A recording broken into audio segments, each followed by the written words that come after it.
We're going to do something a little fun today.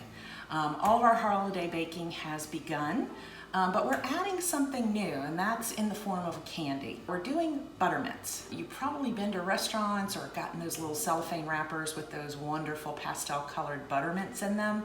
Absolutely taste buttery and minty, but how do they make them? I went ahead and prepared a dough, and the dough is basically butter, powdered sugar, a scant of vanilla, some peppermint flavoring, or you can use oil, a little tiny bit of salt, and then you just keep blending it till it gets about the consistency of modeling clay. You divide the dough in half, leaving one white and tinting the other one a nice pink, or if you can get the Christmas red gel, that will give it a little more vibrancy, depending on what your needs are. Certainly this is a recipe that could accommodate many different events, whether they're baby showers, wedding showers, or just after dinner mints for your guests. So let's take a look at putting these together. You can see I've made the dough, I've colored it, I've divided it into sections. I actually divided each color into 4 because the smaller amount you work with, the easier it is to keep it from drying out before you're cutting and forming of the dough into the mints.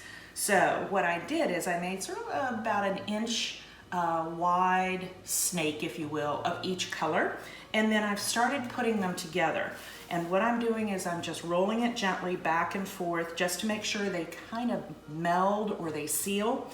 And then I just start twisting the dough against itself. As you'll see, what starts to happen is a little bit of a candy cane effect.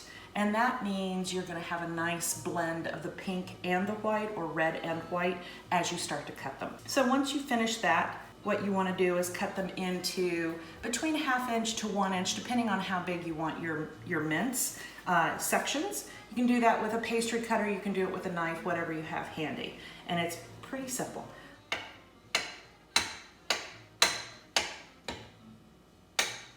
I'm not really worried about accuracy at this point. I just want to make sure that I get them as even as possible.